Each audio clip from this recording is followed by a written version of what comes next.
Salut la compagnie, c'est Jules Melon et aujourd'hui dans un Procéné Critique, je reprends mon pèlerinage du cinéma de Pier Paolo Pasolini sur la chaîne, mais pas que, puisque en vidéo je n'ai évoqué au final que Mamma Roma et l'Évangile selon saint Matthieu, mais j'ai vu tout le reste, du moins en long, et la ricotta aussi.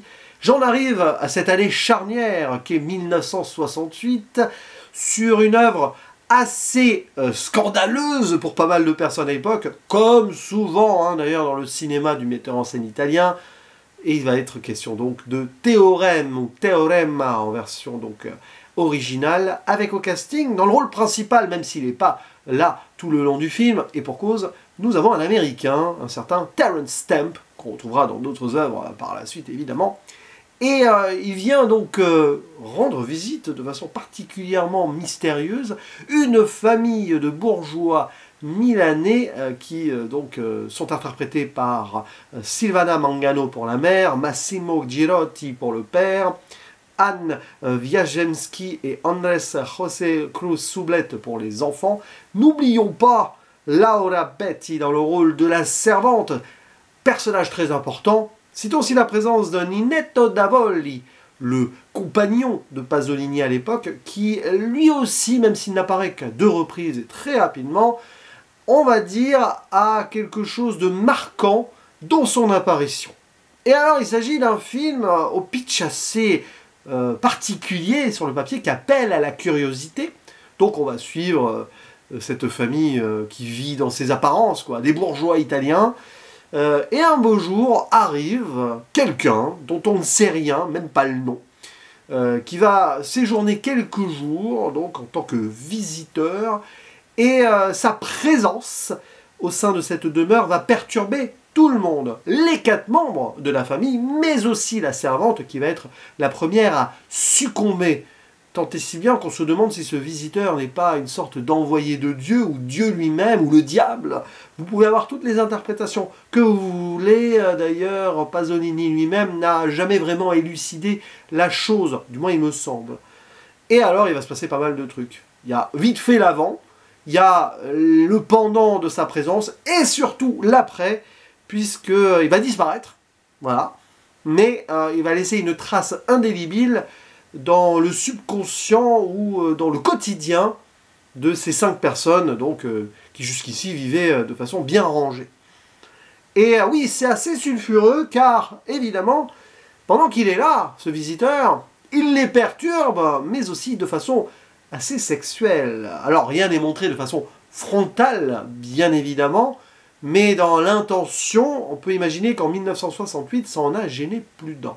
Que ce soit bon, le côté conservateur bourgeois, bien évidemment, parce qu'ici, il est passé au crible, mais aussi l'Église chrétienne. Pourtant, Pasolini, il entretenait une relation particulière avec la religion, avec son approche marxiste, mais aussi spirituelle, que l'on retrouve dans beaucoup de ses films, bien sûr, et encore plus ici, j'ai envie de dire.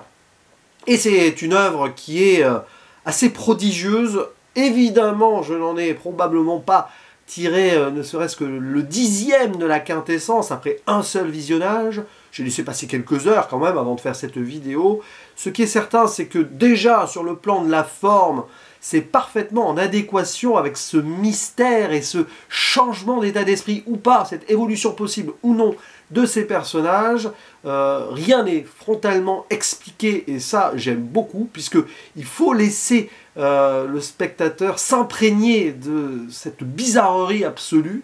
Et c'est très ancré dans le cinéma de Pasolini aussi, parce que quelles que soient les œuvres que j'ai vues de lui, il y a, bon, surtout à partir de l'Évangile selon saint Matthieu quand même, il y a toujours cette place de la réalité, mythologie parfois même, ou côté historique, spirituel, mais il y a...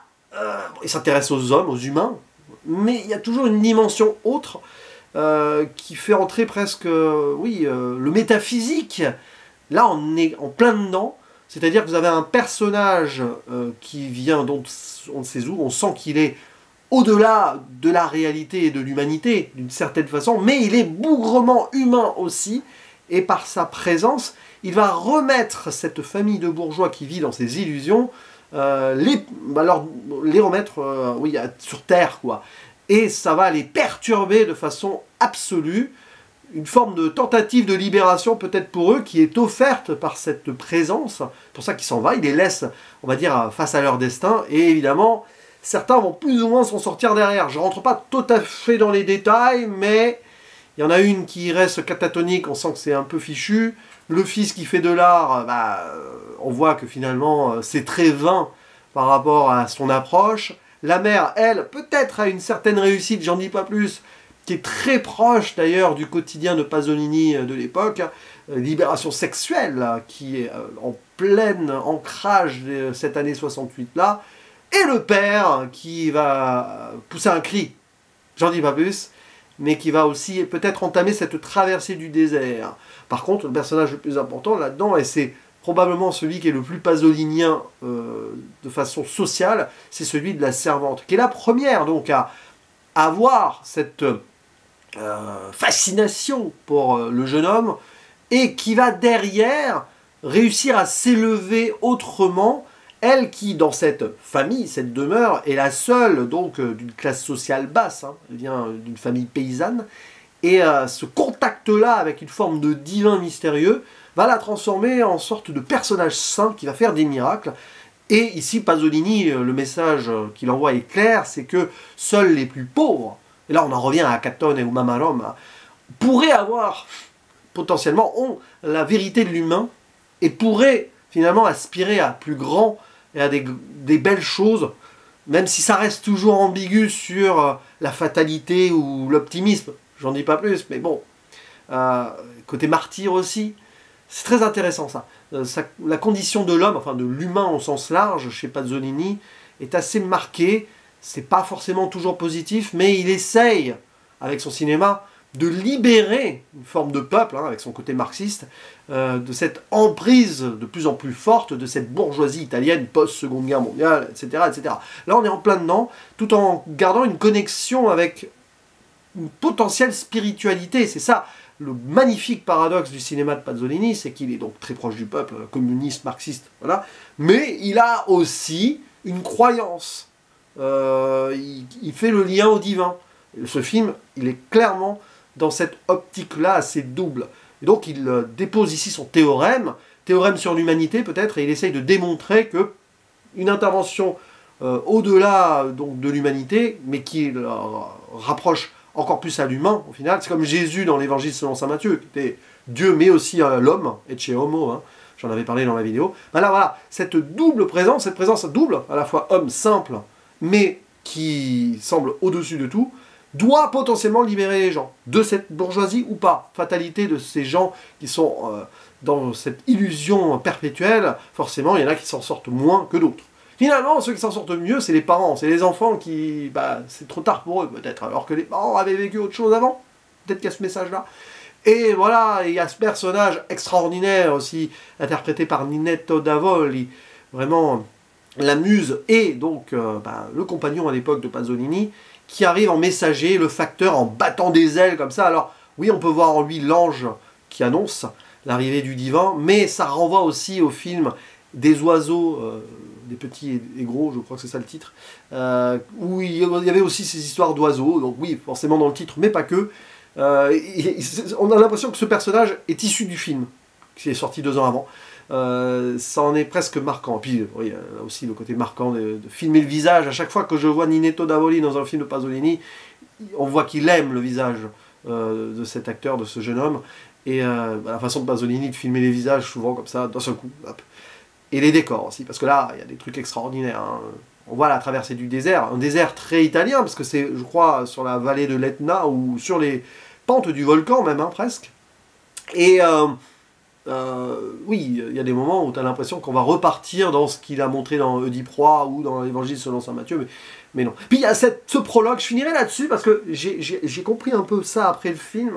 Prologue où on a un patron d'une usine qui offre donc son usine aux ouvriers en geste presque héroïque, comme quoi la bourgeoisie pourrait s'installer en mode héros obligatoire, libérateur, peut-être que rendre le peuple bourgeois. Il y a cette idée-là, on sent que c'est un peu intéressé derrière, et en fait on se rend compte que c'est ce que le père va faire après.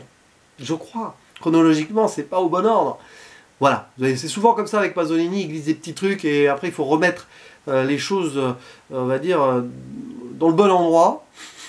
Et c'est ça qui est toujours fascinant et florissant dans les visionnages de ces films-là. À chaque fois que je vois un Pasolini derrière, je flotte un petit peu et je réfléchis. Et encore là, c'est très très très pêle-mêle, parce que théorème comme ça, après un seul visionnage, et quasi à chaud évidemment, c'est encore plus impro cinécritique que d'habitude. Mais il y a tant de choses là à analyser, que ce soit sur le côté de la lutte des classes, sur le côté spirituel, et le côté pasolinien de filmer tout ça, les magnifiques décors par moments aussi, de paysages, de coucher de soleil dans la campagne, tout cela, la libération potentielle aussi, en contact avec la réalité de la nature, et la réalité de la réflexion, et spirituelle, et puis la musique derrière, alors qui est intéressante aussi, elle n'est pas utilisée par hasard. Il y a les compositions d'Ennio Morricone, oui, mais il y a du Requiem de Mozart, il y a un morceau un peu rock qui apparaît au moment où le visiteur arrive, amenant une certaine modernité aussi. Peut-être pas pour rien qu'il prend un américain, et à côté ambiguïté là aussi. Bref, il y a tant à dire que je vous attends au tournant. Voilà, dites-moi en commentaire ce que vous pensez de ce film. On en discute ensemble, parce que je pense qu'on peut avoir plein d'interprétations dessus, et surtout plein de belles discussions à son sujet. Allez, je vous dis à la prochaine, ciao.